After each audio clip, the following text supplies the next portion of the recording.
அனைவருக்கும் வணக்கம். இது தமிழம் மலையொலி. இன்று நாம் பார்க்க இருக்கின்ற தலைப்பு, நாம் தமிழர் கட்சியினுடைய தலைமை ஒருங்கிணைப்பாளர் அண்ணன் சீமான் அவர்களும் நடிகர் விஜய் அவர்களும் சந்தித்து பேசிக்கொண்டார்கள்.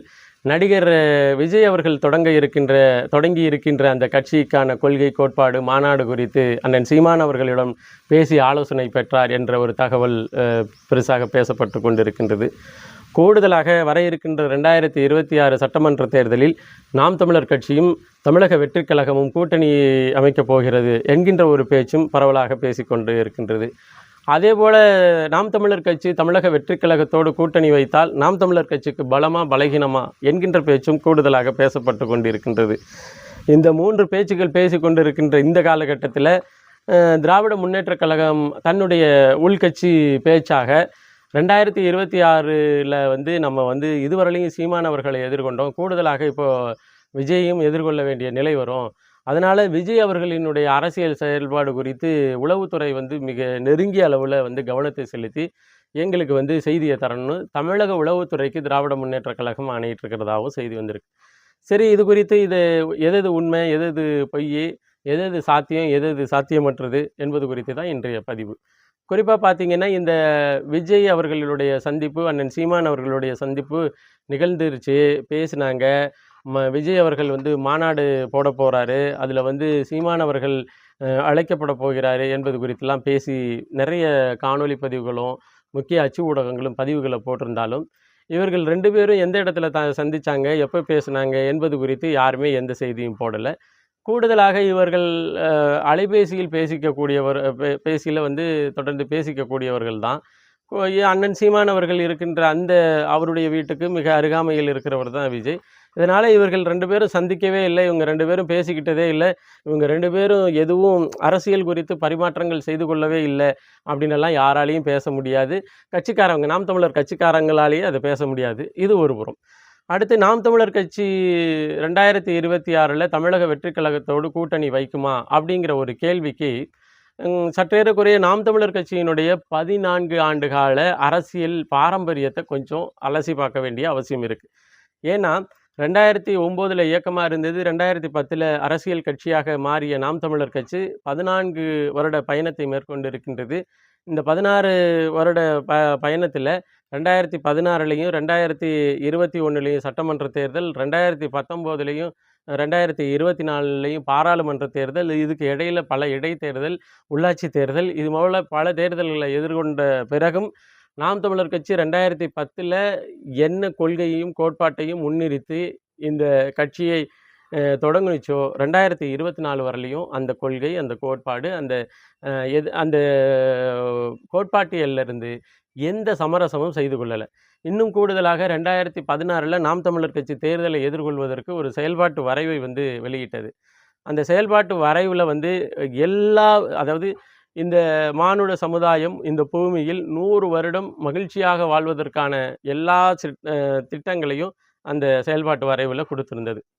கூடுதலாக ஆண்களுக்கு நிகராக அல்லது ஆண்களுக்கு சமமான எண்ணிக்கையில் சட்டமன்ற பாராளுமன்ற தேர்தலில் போட்டியிடுவதற்கு வாய்ப்பு, இன்னும் சொல்லப்போனால் கல்விக் கொள்கை, மருத்துவக் கொள்கை, நீர் கொள்கை, இயற்கை கொள்கை, இன்னும் அதாவது இறையியல் கொள்கை, இது மாதிரி பல்வேறு கொள்கைகளை சற்றேறக்குறைய 250 பக்கத்திற்கு மேற்பட்ட பக்கங்களில் வரைவாக கொடுத்துருக்கு நாம் தமிழர் கட்சி. அப்போ வரைவாக கொடுத்திருக்கின்ற அந்த கொள்கை கோட்பாட்டு இயலிருந்து இந்த பயணத்தில், இந்த 14 ஆண்டு கால பயணத்தில் ஏதாவது ஒரு புள்ளியில் தன்னுடைய போக்கை மாற்றிக்கொண்டு, ஏதோ ஒரு சமரசம் செய்து கொண்டு, ஏதோ ஒரு கட்சியோட கூட்டணி செய்து கொண்டு, அது மாதிரி அப்படி பார்த்திங்கன்னா நாம் தமிழர் கட்சியினுடைய பலமாக கருதப்படுகிறது. இன்னும் சொல்லப்போனால் பல லட்சம் இளைஞர்களை நாம் தமிழர் கட்சியை நோக்கி திரும்பி பார்க்க வைத்தது என்னவென்றால் தனித்துவமான போட்டி என்பது தான். அப்போது எதிர்காலத்தில் நாம் தமிழர் கட்சி எந்த கட்சியோடும் கூட்டணி வைக்காதா என்கின்ற ஒரு கேள்விக்கு தான் இந்த 2026 உள்ள எதிர்நோக்குகின்ற அந்த சட்டமன்ற தேர்தலினுடைய தேர்தல் பாதை ஒரு பதிலாக இருக்கும்.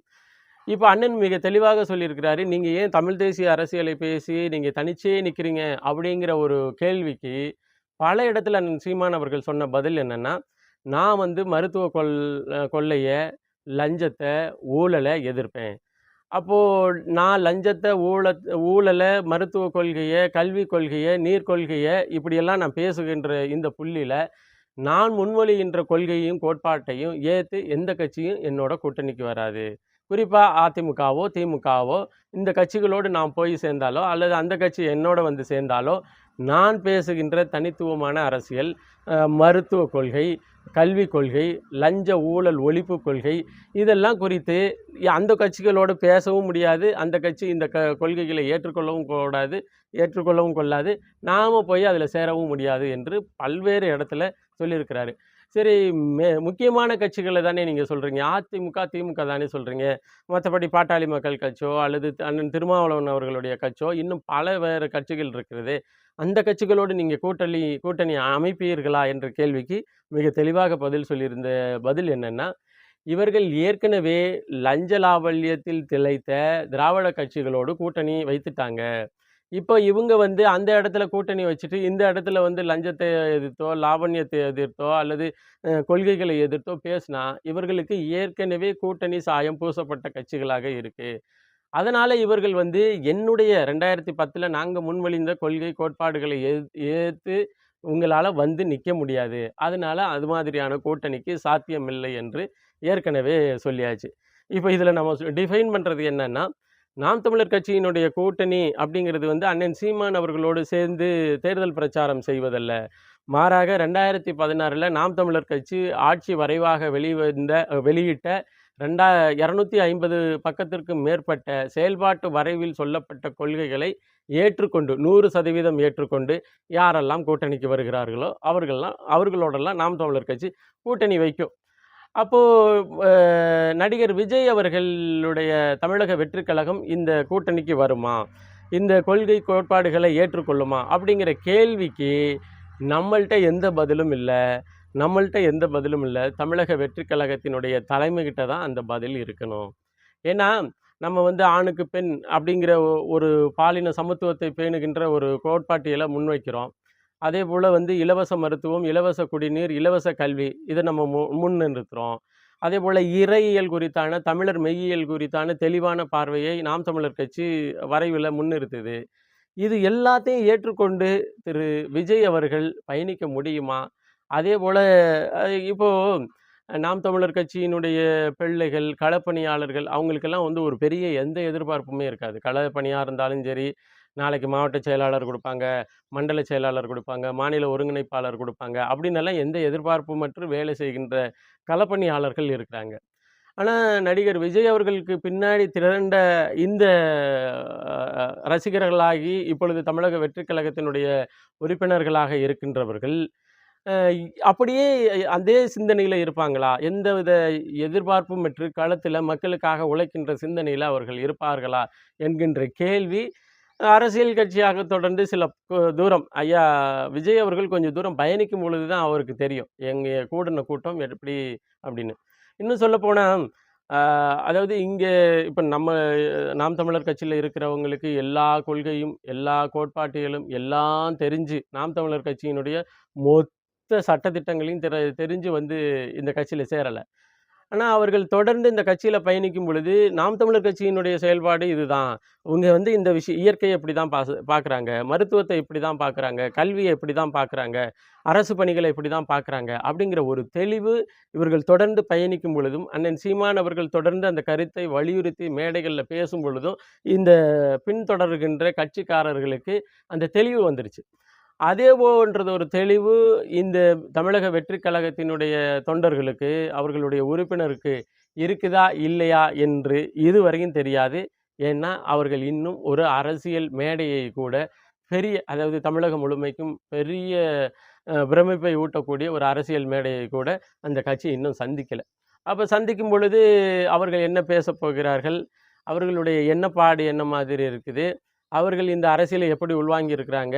இதெல்லாம் பொறுத்து நாம் தமிழர் கட்சியினுடைய 2016னுடைய செயல்பாட்டு வரைவில் சொல்லப்பட்ட கொள்கை கோட்பாடுகளை 100% ஏற்றுக்கொண்டு ஒரு கட்சி வந்தால் 2026ல அண்ணன் சீமான் அவர்கள் கூட்டணி குறித்து சிந்திக்கலாம். இதுல வந்து அண்ணன் இல்ல அது எப்பொழுதும் அது மாதிரியெல்லாம் நம்ம யோசிக்கவே வேண்டியதில்லை. இந்த செயல்பாட்டு வரைவை, இந்த கோட்பாட்டியலை 100% ஏற்றுக்கொண்ட ஏதாவது ஒரு புதிய கட்சியினர் நாம் தமிழர் கட்சியில வந்து தன்னை இணைத்துக் கொள்ளணும், அல்லது கூட்டணியில வந்து தன்னை இணைத்துக் கொள்ளணும்னா, அண்ணன் சீமான் அவர்கள் யோசிப்பார். அதுல எந்தவித மாற்று கருத்தும் இல்ல. அதேபோல தமிழக வெற்றிக் கழகத்தோடு நாம் தமிழர் கட்சி இணைவதால் வந்து அவருக்கு கட்சிக்கு பலமா, பலவீனமா அப்படின்னு சொன்னா, எப்பொழுதுமே நாம் தமிழர் கட்சி தன்னுடைய கொள்கை, கோட்பாடு, தன்னுடைய உழைப்பு இதைத்தான் பலமா இருக்குது.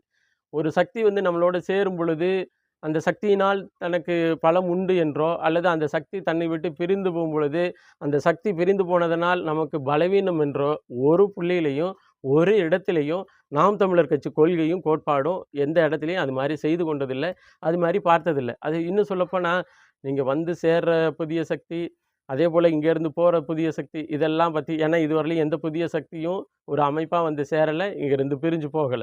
இன்னொன்னு இந்த அமைப்புக்குள்ளேயே இருந்த மாபெரும் சக்திகளாக அண்ணன் சீமான் அவர்களுக்கு பிறகு இப்படிதான், இதுதான், இவர்தான் அப்படின்னெல்லாம் பேசப்பட்டவர்கள் பிரிந்து போன போதும் கூட, இந்த கட்சியினுடைய ஆன்ம சிந்தனையோ, ஆன்ம பலமோ, அதேபோல இந்த கட்சியினுடைய கொள்கை கோட்பாட்டுகள்லயோ எந்தவித சிதைவும் இல்ல.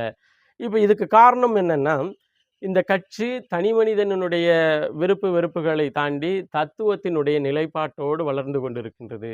அதனால இந்த தத்துவத்துல ஒருத்தர் வந்து தன்னை இணைத்துக்கிறார்னா பலம். போயிட்டாருன்னா பலவீனமெல்லாம் இல்ல. ஒரு தத்துவத்திற்கு ஒரு பலவீனம் என்று எதுவுமே இல்ல. அந்த தத்துவம் அந்த மண்ணுக்கும், மக்களுக்கும் நேர்மையாக இருக்கிற வரையிலும், அந்த தத்துவத்திற்கு, அந்த கட்சிக்கு எந்த பலவீனமும் இல்ல. இது அது அரசியல் நோக்குலயும், அரசியல் பாரம்பரியத்திலயும் நம்ம அத தெரிஞ்சுக்கலான்னு வச்சுக்கங்களேன். கூடுதலாக இப்ப என்னன்னா, இந்த 2026ல வந்து நம்ம தேர்தலை எதிர்கொள்வதற்கு திராவிட முன்னேற்றக் கழகம் இப்பயே வந்து உளவுத்துறையை வந்து விஜய உளவு பார்க்க வைத்திருச்சு அப்படின்னு ஒரு செய்தி வருகிறது. ஏன் அந்த பயம்னா, 2019ல நெறைய இடங்கள்ல 39 இடங்கள்ல வந்து ஜெயிச்சுச்சு. என்ன ஜெயிச்சுச்சு? திராவிட Munnetra Kazhagam member of parliament MP எலக்ஷன்ல ஜெயிச்சுச்சு. ஆனா பார்த்தீங்கன்னா, 2021 சட்டமன்ற தேர்தல்ல பல இடங்கள்ல ரொம்ப குறைவான வாக்குகள் வித்தியாசத்தில தான் வெற்றி பெற்றுச்சு. அப்ப 39 தொகுதி ஜெயித்த ஜெயித்த திராவிட முன்னேற்றக் கழகம், அதே 2 வருஷ கேப்ல வந்து சட்டமன்ற தேர்தல்ல ரொம்ப கஷ்டப்பட்டு வெற்றி பெற வேண்டிய சூழல் வந்துச்சு இல்லையா? அதேபோல இப்ப இவிங்க வந்து 40ம் நமதேன்னு திரியிறாய்ங்க. இப்போ என்ன ஜெயிக்கிறாய்ங்க, என்ன போகுதுன்னு தெரியல.